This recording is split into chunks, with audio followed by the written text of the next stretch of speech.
Our speaker today, Dr. Suzue Saito. Dr. Saito is an epidemiologist and public health strategist with 2 decades of experience in designing and implementing large-scale strategic information data surveillance systems for HIV care and treatment programs in resource-limited settings most affected by the HIV epidemic.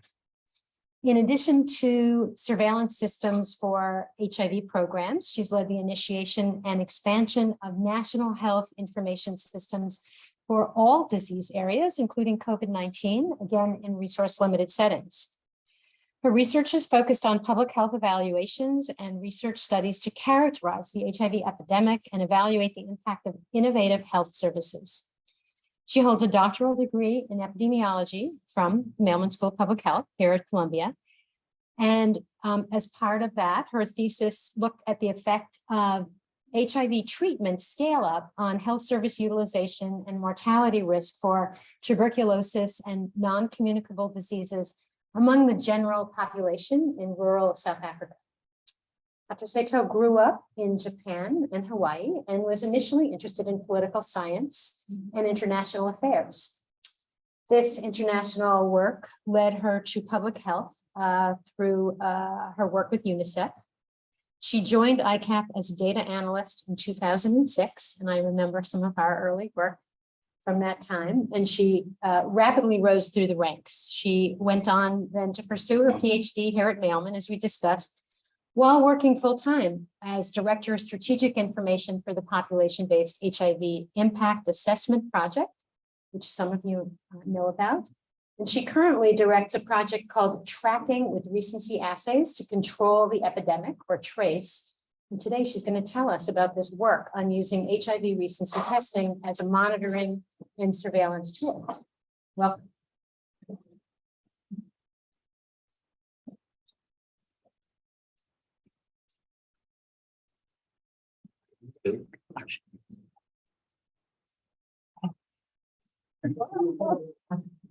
Well, thank you for the kind introduction, and good afternoon. Thank you for coming in the drizzly rain. Looks like I am Suzue. I'm the Director of Strategic Information, as Jessica said, at ICAP. I also direct the TRACE program, the CDC funded a program to roll out HIV recent infection surveillance globally. And I really want to also thank the department and Charlie, Dr. Branas, for inviting me to talk about my passion, my current passion. And I hope by the end of this, I'll convert everybody to recency enthusiasts. So for those of you who are on Zoom, we're trying to deal with some technical difficulties. Okay, the pointer is working. Thank you. So speak about how we use recency to and its role in epidemic control today. So in the next 40 minutes, I'll touch on the rationale and purpose of HIV-1 recent infection surveillance, a little bit about the program implementation, and switch gears and talk about the evaluation work we're doing using recency, and end with a summary of the talk and some future research ideas I have.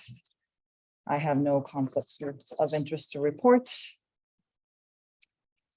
So since the start of the HIV pandemic, an estimated 84 million people worldwide have become infected with HIV. And as of the end of 2021, there were 38 million people living with HIV worldwide, 3/4 of them in sub-Saharan Africa.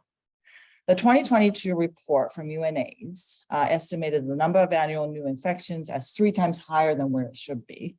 And more alarmingly, it was showing a reduction of new HIV.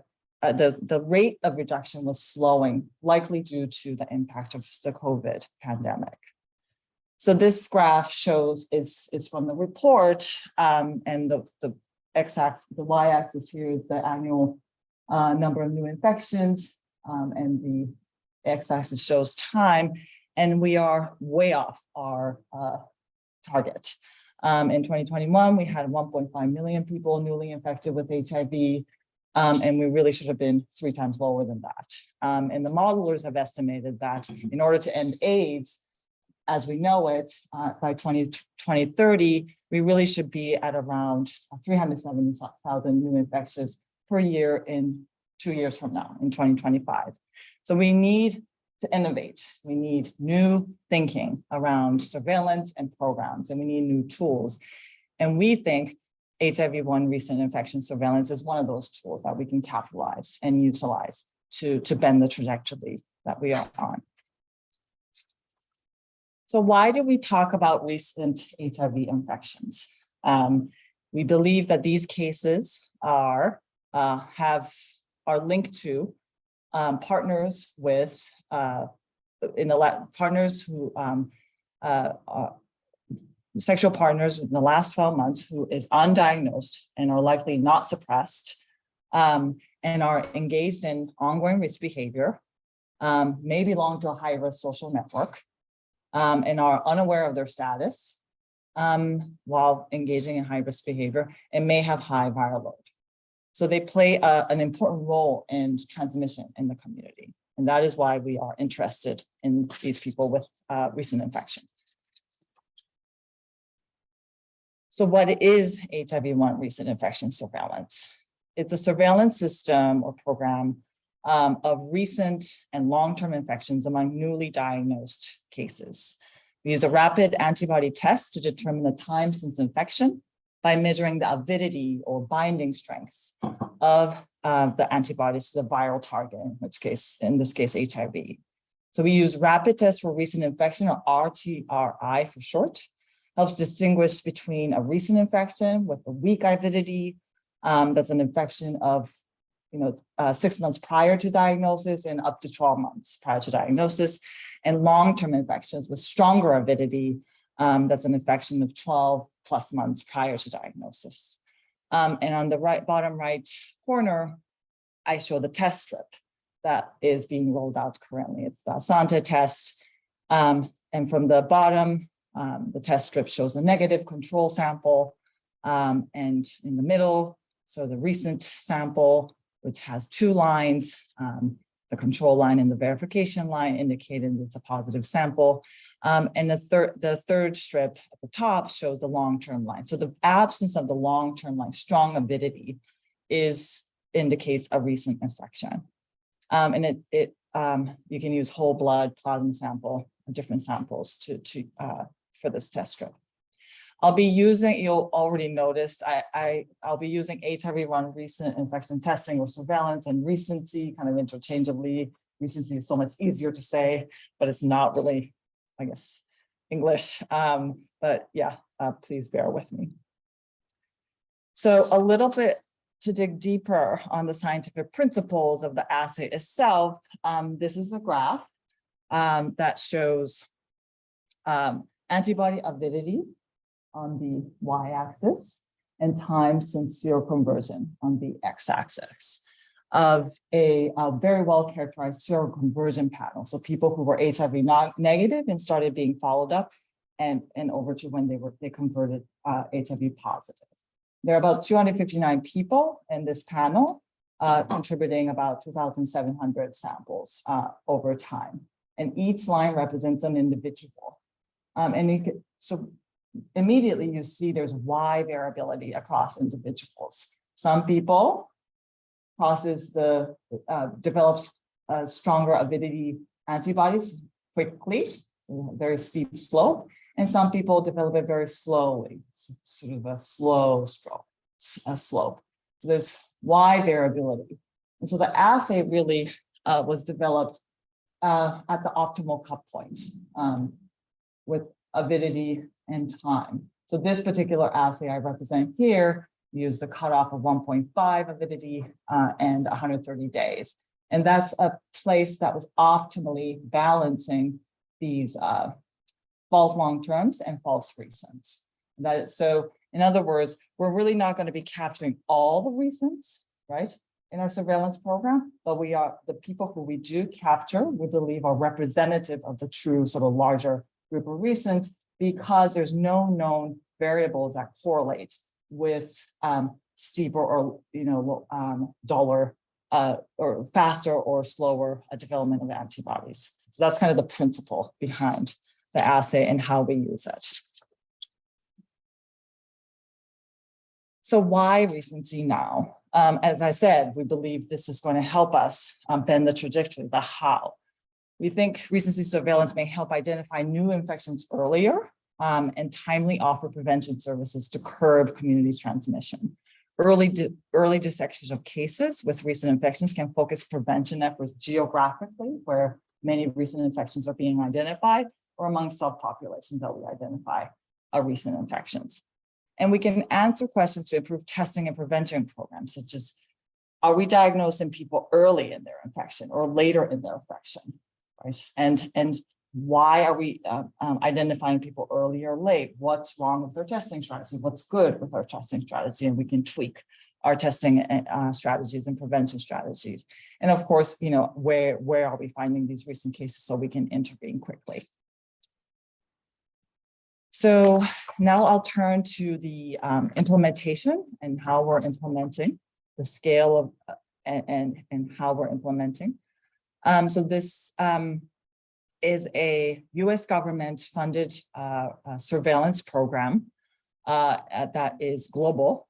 And despite the COVID pandemic, we've been able to, with our partners, expand to 33 US government funded countries. And by September of 2022, we have tested about 17% of 3 million adults, age 15 and older, with a new diagnosis with RTRIs. So it's still a smaller program, but very wide geography, and we think it's going to be accelerating even more over the years. And the map shows the countries that we are implementing recency. So a lot of them are in sub-Saharan Africa, but not only sub-Saharan Africa, Latin America, Central and Southern America, Central Asia, and the Philippines, and so some Southeast Asian countries as well. So that's the global kind of scale view. So I wanted to now talk about how we implement this on the ground. So recency surveillance is not a standalone thing. It's integrated into the country's HIV testing program and are implemented as people come in to get their diagnosis of HIV. We offer the RTRI. The HIV testing services in many of these resource-limited settings are available in outpatient departments, STI clinics, antenatal care clinics, voluntary testing counseling clinics. So they're ubiquitous. And in these testing facilities, we offer RTRIs after they undergo HIV diagnosis. So how it might work, and I'll use the schematic here, which is a schematic that explains testing the process in the Philippines. So a pregnant woman might come in to an antenatal care clinic and she'll receive a pre-test counseling. And in it, we'll introduce the idea of recent infection surveillance and blood collection. And here, at any point, the woman can opt out from these things. So it's voluntary participation. We do have pretty good participation throughout. And then we'll collect the sample. She'll get her screening test, her HIV screening test. She'll test positive. She'll go on to get a confirmatory test. And after confirmation, she'll receive an RTRI. So that's kind of how there's some permutations across countries, but this is fundamentally what happens in these testing services for recency. So just sort of switching gears a little bit. In every recency program we implement, we have dashboards. So I'm very familiar with dashboards with COVID, but we have these for recency as well. Data collection is usually electronic. Timely interpretation and use of recency data is very important. So we have these dashboards that summarize data that come in from these tablets or computers we use at testing services. This is one example from Eswatini. It's a small country in sub-Saharan Africa. the dashboards are quite detailed, but this is one shot, one sort of page. It shows the top 10 facilities, which I've kind of blurred because of data confidentiality rules, but top 10 facilities in terms of number of recent infections identified in the time period is 6 months. So you'll see, I'll just walk through a few things. So Ikunla is a neighborhood, there's facilities, and number of recents are kind of ranked, how many recents these facilities are finding, and the proportion of recent is among everybody tested. So like people who test recent plus people who test long-term. So 7% are testing recent and the rest are testing long-term. So quite a few people are testing long-term with an infection of more than 12 months. So that's kind of a big finding. And then, a fraction are testing recent. So we use dashboards to really look at person time and space, right? Analyses, and I'll walk through a few more of those examples. So here is a multi-country view of number of recent infections we're finding and their age, sex disaggregations. So there's a lot of bars. I'll walk you through that. So this is just total number of recent infections identified from 4 countries. I have to de-identify them for data confidentiality reasons. Green represents females and blue represents males. And then the darker shade represents younger age group. So dark green represents the female 15 to 24. The blue represents male 15 to 24. And the shade, the lighter shades are the older age groups. So if you stare at this long enough, you conclude two things, I guess. One is that there's a lot of females with recent infections. So the green bars are much higher than the blue bars. And then it's the younger females that really predominate in this population of recent infections. And this is true in all these 4 countries. And we see this over and over again in countries that have generalized epidemics. So those are 2 things we've learned. In terms of time, so moving on to the person time, so it's time-based analyses, we look at trends over time of new infections as a proportion of those who test negative and those who test recent, which is kind of an approximation of an at-risk population in incidence terms. We realize this is not population-based incidence, but we're trying to kind of mimic the concept to see if we can at least see new infections as a proportion of at-risk population in the testing population, and see if the trends kind of track the wider population-based trends. This is an example from Eswatini. Over 2 years, we're seeing about, so the red line represents the overall trend, kind of bumps around at around 0.2%.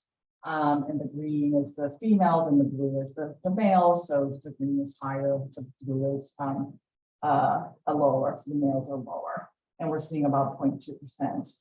And these are 6-month rolling averages. So for now, at least for this period, we're seeing a kind of a stable trend over time, and we'll continue to monitor this and see if we can catch any signals of a rise or a decline. And we can do that. We believe we can do this in countries that have very wide scale implementation of recency, which Eswatini does have. It's in all provinces. It's on all provinces. 169 sites. It's a tiny country. We have, really pretty large saturation, and there's a few countries that are at that stage. So in terms of space analysis, we have done some statistical analysis of geospatial clustering of recent infections using StatScan. And we did this in Rwanda. So StatScan, I don't know if some of you are familiar. I mean, I think this is used in various infectious disease geospatial analyses. It analyzes spatial, temporal, and spatio-temporal data through a scan system to quickly identify potential clusters using Brinfaroni space-time method. So it compares kind of the observed number of, so in this case, in our application, we compared observed number of recent infections versus expected number of recent infections, and offset by the number of tests we do. So the expected is the overall average we find in the data set in a month compared to the observed. And we picked a 25-kilometer radius or 15.5-mile radius and see if in that radius, the sites that are in the radius have a more than higher than observed counts of reasons compared to the expected. And so we're able to find transmission hotspots that are statistically significantly different from the overall mean. And here I'm going to do something that I hope it's going to work. So this is a movie of and hopefully people on Zoom can see this, a movie of our work over a period from October 2018 to January 2020. And we see that, in some months, we see some clusters appearing in the south and here in the east. Yeah, so this was, we're trying to replicate this in other countries, but this was something that we have done to identify geographical hotspots and has informed some of the southern province hotspot was actually a very interesting finding for the ministry in Rwanda and has led to some enhanced prevention efforts in that province.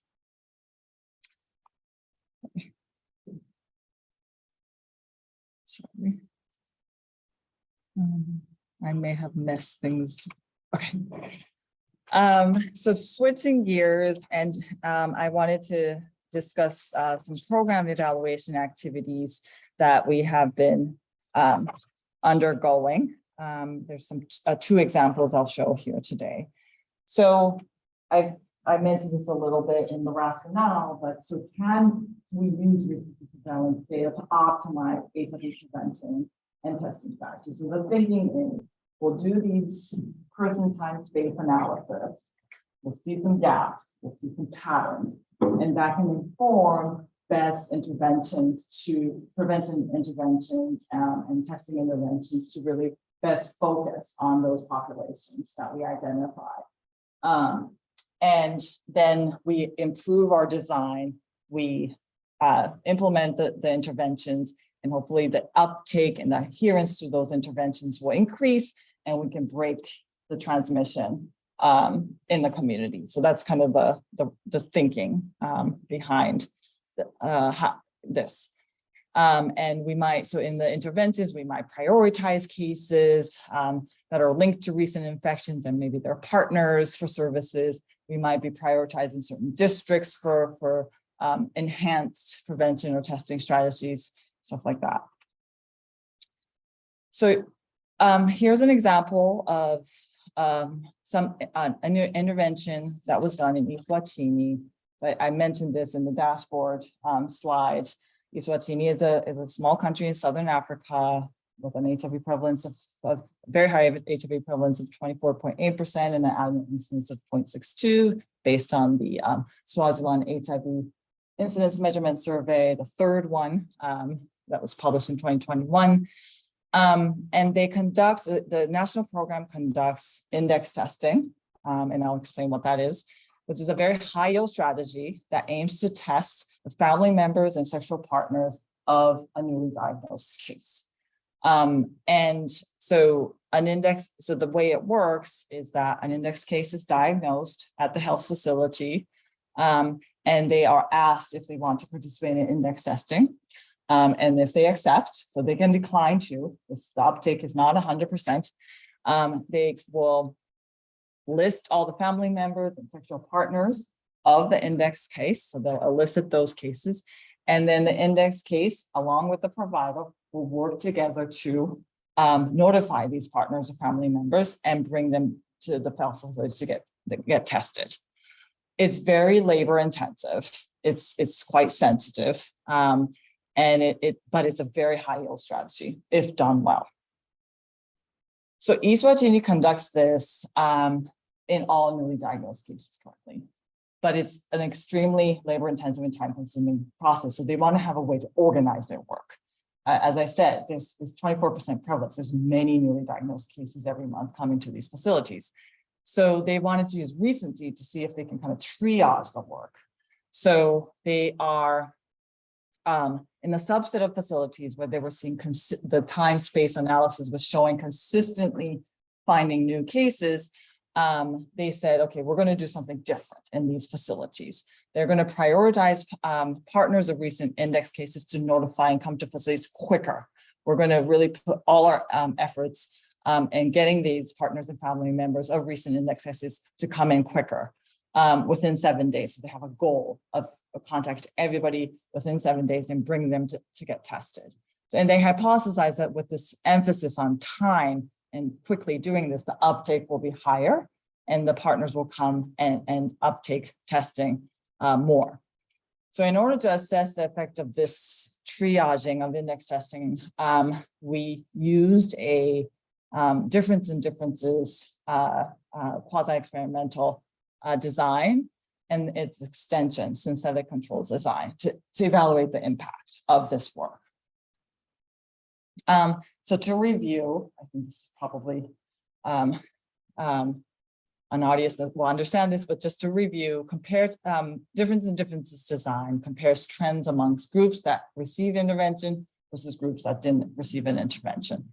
And you need to select a control group that parallels the pre-intervention trend of whatever outcome you're looking at. It's pre-intervention.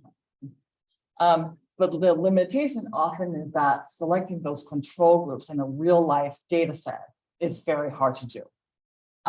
So here, the hypothetical example of a difference in difference scatter plot, a hypothetical outcome, time, intervention group in dark, in black, and control group in blue. You'll see in the pre-intervention, so the red line indicates the intervention period. You see kind of the blue line has to go like this, but the black line goes differently. So there's no parallel trend, there's a similar trend in the pre-intervention. This is a typical scenario. And we need a solution, which I'll get.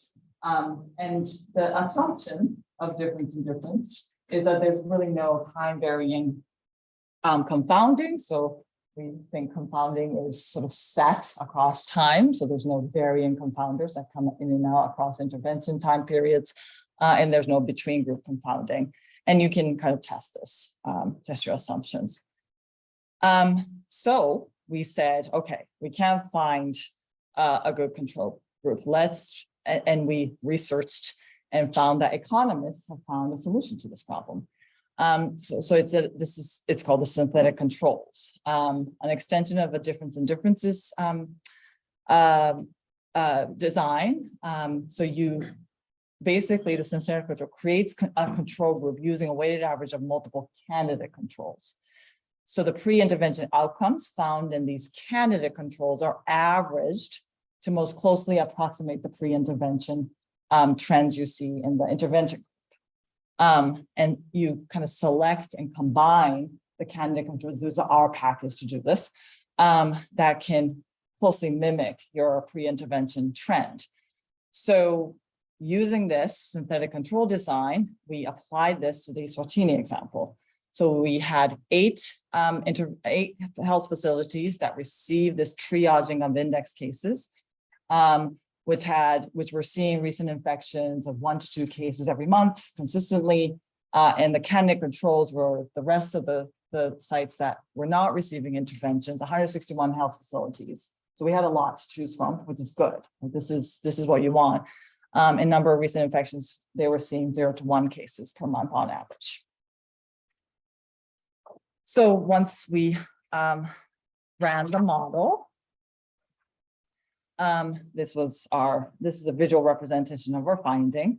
So in the pre-intervention phase, so before the black dots, we were seeing, as you can see, we were able to closely match the the intervention groups trend. So sort of the solid line is the intervention group, and the dotted line is the control group. So the 8 sites and the 161 sites, or the candidate controls the 1% that we selected a few. So you see the trends are matching, and then there's a big intervention effect, but a very short lasting one is what we found. So something happened, uptake increased, but then it went back down to kind of baseline. So why is that? So that's kind of our next a topic of research. And I've shown you also the after running the model, the model selected these 5 sites, the 5 candidate control sites, and weighted their data as shown to sort of most closely mimic the pre-intervention period intervention groups trend. So it's kind of a least squares approach. And so you can see the Mahatma Health Facility contributed the most, whereas the PFI contributed the least amount of data. So we're pretty excited about this method, and we want to use this to evaluate other interventions. So switching to the second example, I've shown this this table before. These were sort of this unique risk profile that cases with recent infections have, and we wanted to actually quantify this in a country that we're doing recency surveillance. We wanted to actually test these assumptions. So we did this in Rwanda. And I just came back from Rwanda last week, where we actually presented our findings, validated our findings, and what I'm about to show you today will be presented at CROI next month, the Conference of Retroviruses and Opportunistic Infections. So, and I have a few results, and so these are embargoes, so please don't take pictures. And you're the first to see it. But so we wanted to look at 2 things. So how does the HIV recency testing affect yield of index testing? So we saw that, we're assuming that they're linked to undiagnosed cases. We're assuming that we're linked to undiagnosed, virally unsuppressed cases. And is that the case? Are we going to see more high yield among partners of recently infected people? And are we going to see more recent cases linked to other recent cases? And then the intimate partner violence objective is kind of a more implementation objective. We wanted to see if returning a recency result to a client, does that trigger any dynamic that increases somebody's experience of IPV in a setting in many sub-Saharan African countries that already have very high baseline IPV. So the idea that you're able to kind of time your infection a little better, right? In the past 6 to 12 months.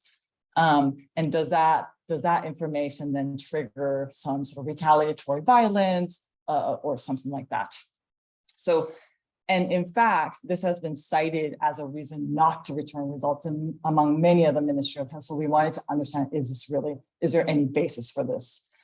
So these are the 2 main objectives, along with many secondary objectives, which I will not discuss today.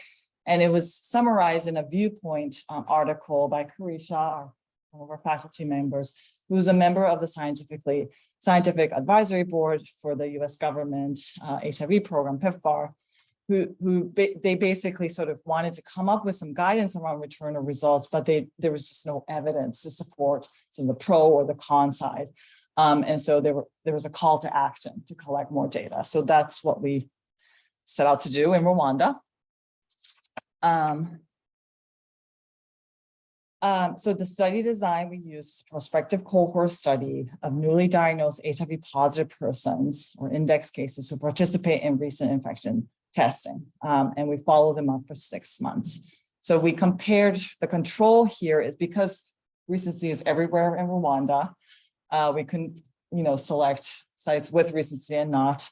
Our control was really the recent cases versus the long-term cases. We selected 60 health facilities covering all 5 provinces, and the map shows the distribution of the study sites.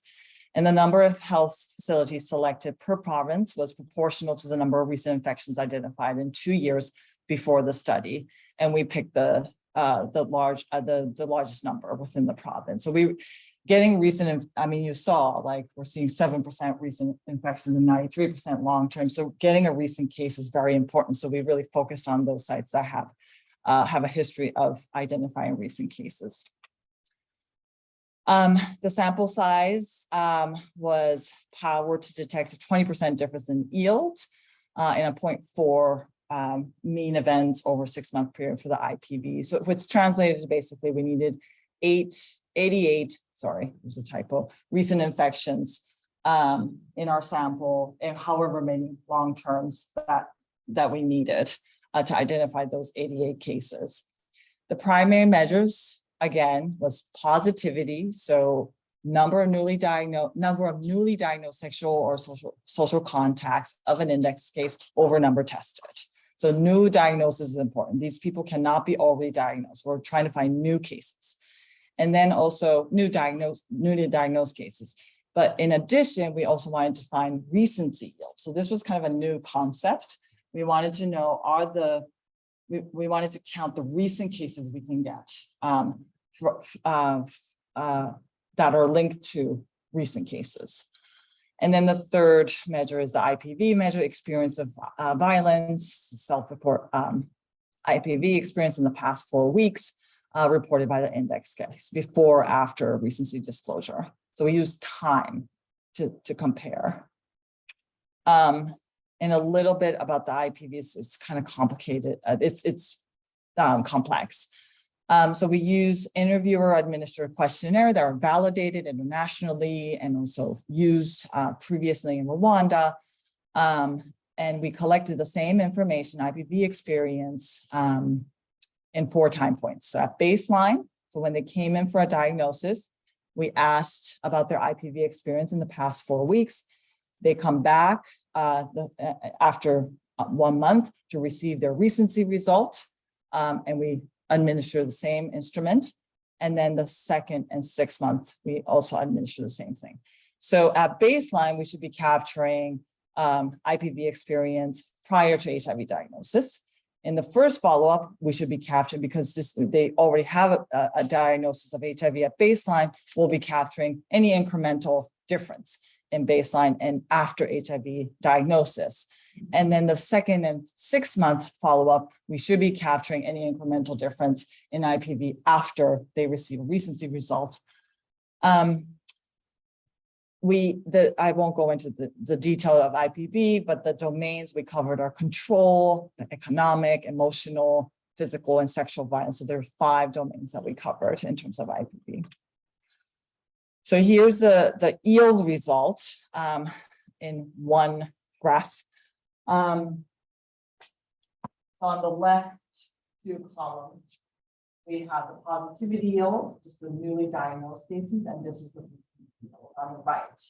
The purple represents partners linked to recent indexes, and the green represents partners linked to long-term indexes.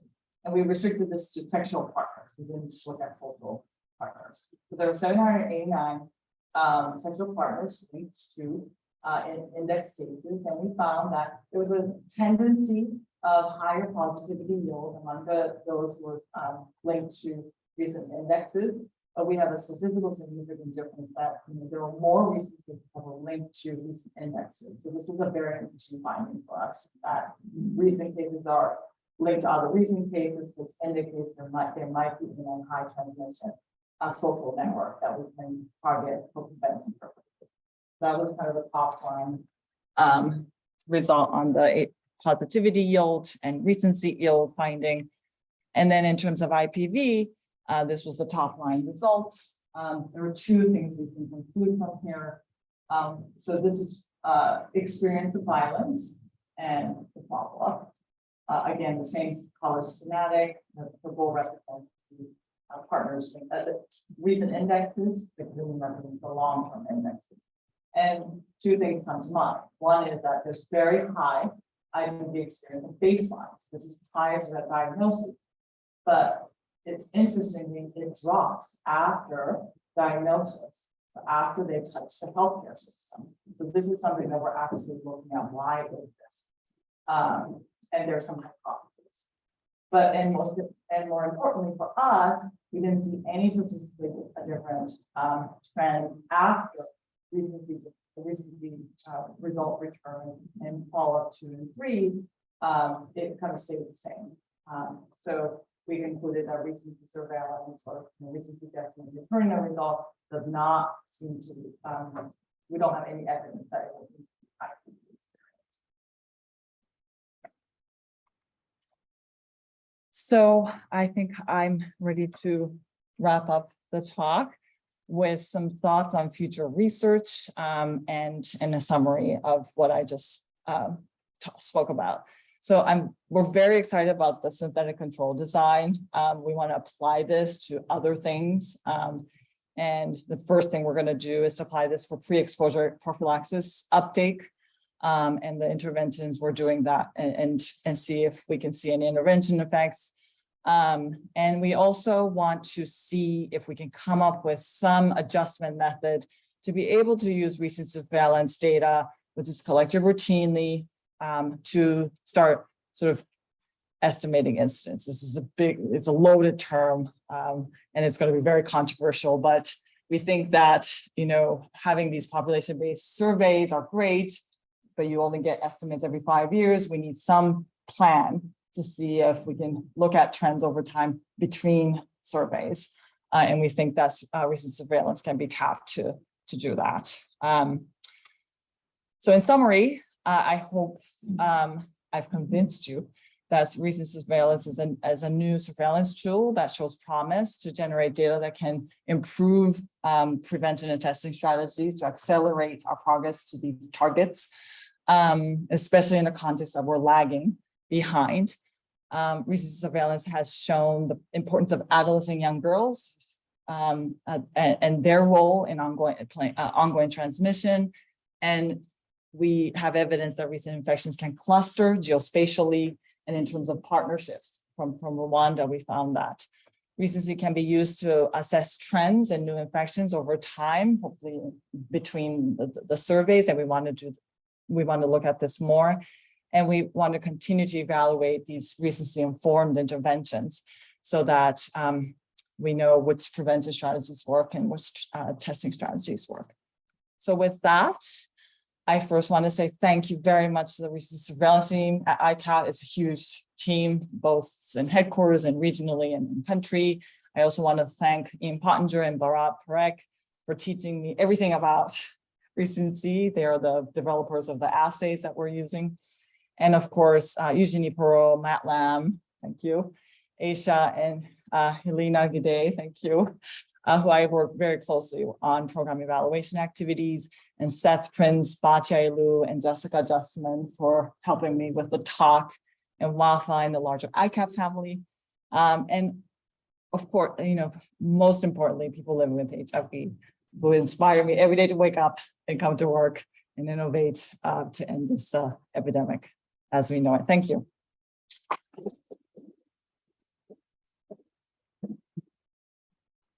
I can take questions.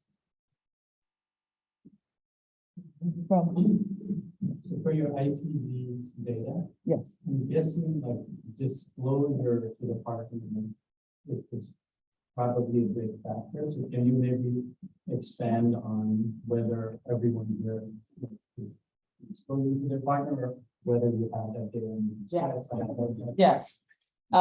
Self-reported data, but we do have disclosure data. And yes, we looked at the data that on disclosure was a little kind of messy, but we do have this data, and when we looked at that, it correlated very well with the findings. So yeah, we didn't show it as our primary, but yeah, we're able to look at that. Hi, thank you so much for that presentation. I want to know your thoughts on specific testing, especially in the concentrated epidemic, because I think there are two things that I'm concerned about. Number one, Since the HIV clinics or CBOs where they will be implementing this test, the locations may not be the same as the locale of the situation transition. And number two is that, for key patients in this concentrated epidemics, and versus many women, the sexual partner is not easily implied. And 6 to 12 months is such a long time. So with that, I want to know, what are the implications of this? And if you have looked and compared the results of resistive testing with the data that we have on clinics that use P24 antigen as part of the routine algorithm, see whether or not the outcomes are similar, so that people address whether or not 6 to 12 months have a comparable significance. Interesting. So,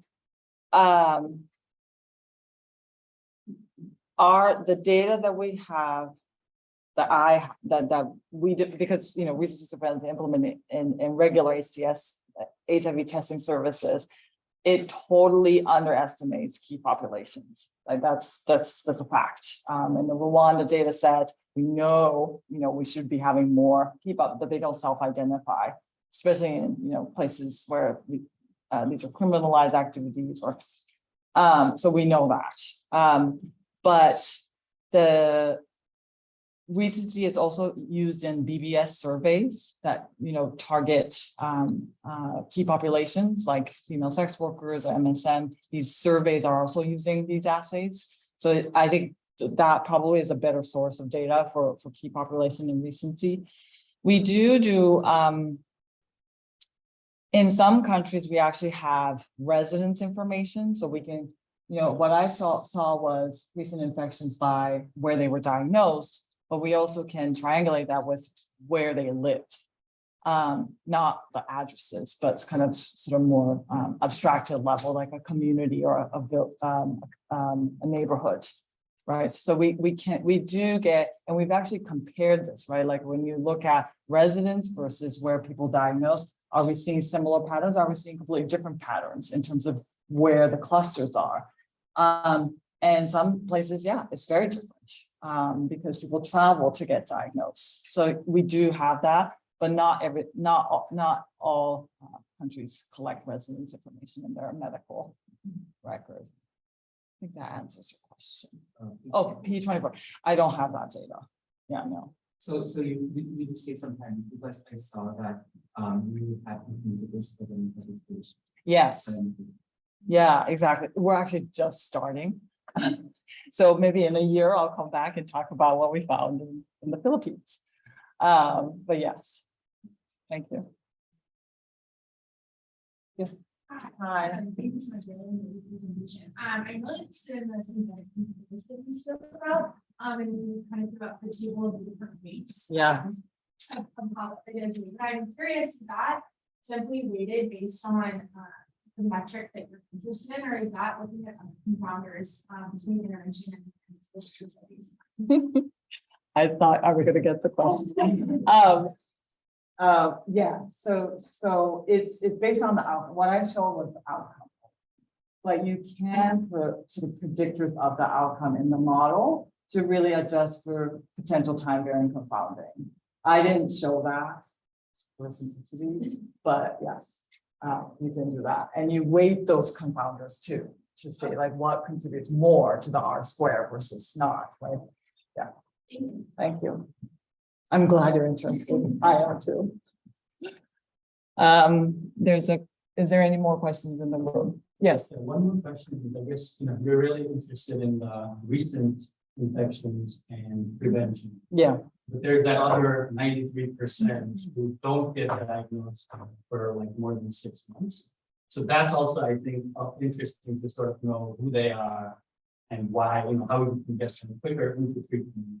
For their own health as well as preventing infections. Is that also something you're planning to do with this data, or already sort of? I planted the question. We're super interested in the long-term infections as well, because as you said, they're not being diagnosed. It's actually 12 months and more. It's a mixed bag though. There are people, we looked at their median CD4 count. They're not a super sick they're kind of in between, like it's not more than 12 months, but like, less than 3 years group. And we actually had an analysis in Eswatini that specifically looked at long-term cases and, sort of intuitive findings, right? So they were more likely to be men and more likely to be in rural areas. But what was interesting, less likely to have access to self-testing, which was interesting. And so the Ministry of Health in Eswatini actually took that to say, we need to focus on these men, the older men, and give, that was part of our self-testing, that changed the self-testing strategy to say, we need to scale up self-testing in this community. So yes, we're totally very interested in the long term. So I just didn't have the time to talk about it. Oh, sorry. Yes. Hi. Thank you so much for this. I do have a question about if there's any influence from post-prophylaxis on the role of influencing the test results of HIV. Yes. So I didn't get into any of that today. So it's the treatment, right? Like when you have some drugs in your system, does the assay work well? And the answer is no, it doesn't work well. So this is a big topic, but I'll try to. So in PEP, it's still kind of a niche program. But what's really challenging in recent surveillance now, and I didn't get into any of this today, is that there's a lot of retesting of people who already are on treatment that are coming into testing services to get tested again. And this is primarily, we think, driven by people who just want to change providers or sites. And because there's no national registry that can, find, oh, you're already in site A, you're just coming here and we'll just link records. We don't have that. So the easiest solution is to test them again and put them on treatment. So we have many people who come in, upward of 50% of the people who come in as newly diagnosed are actually on treatment and they're just switching. So those people, the assay doesn't perform well because some of them actually their antibody profile is similar to people who are newly infected, and it messes up our analysis. So we actually, in most countries, we implement baseline viral load. So we know at least if you're already treated, we're not going to classify you as a recent case. So that's kind of how we deal with that problem. But yeah, the treatment does not, if you have treatment in your blood, the assay does not work well. Is that a same for the extensions? The what? Is that the same also for the extension? PrEP, yes, definitely.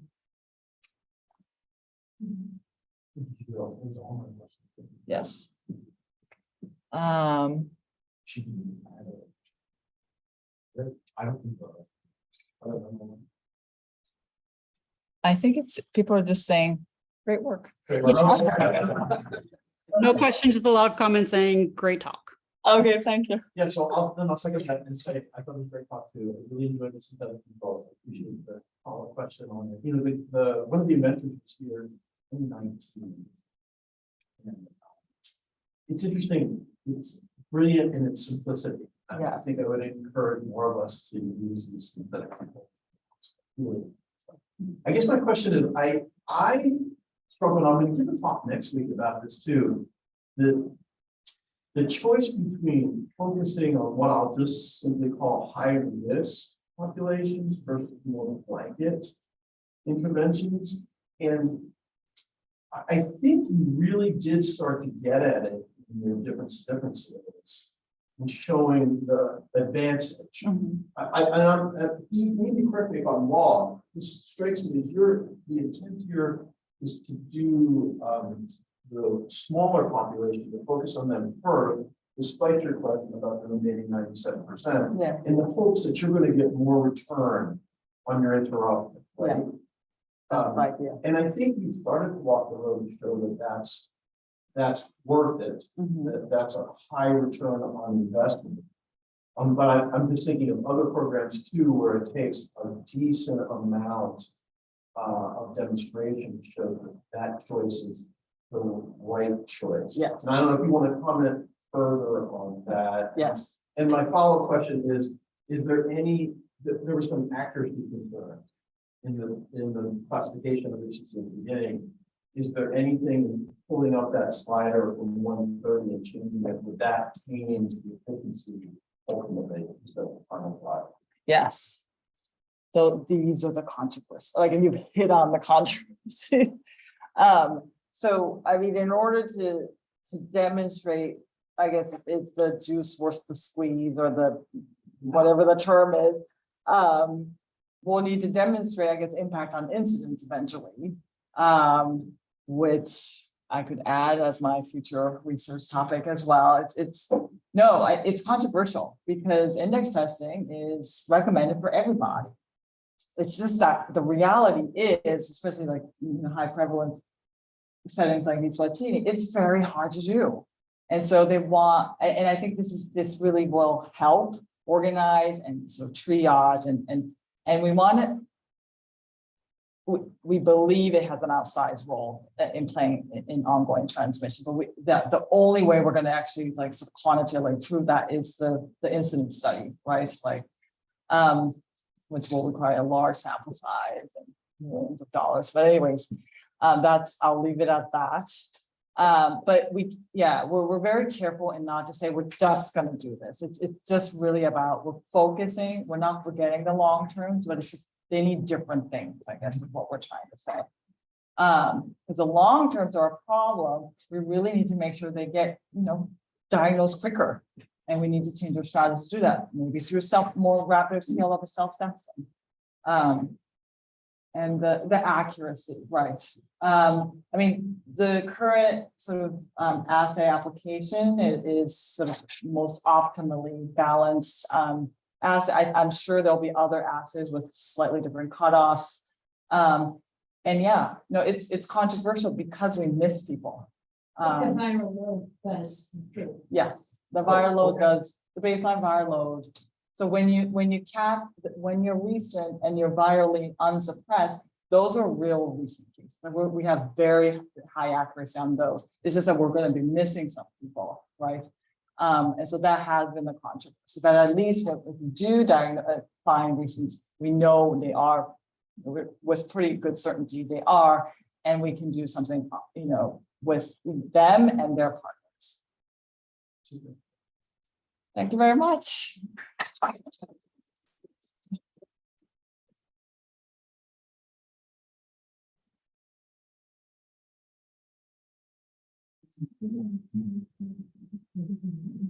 There were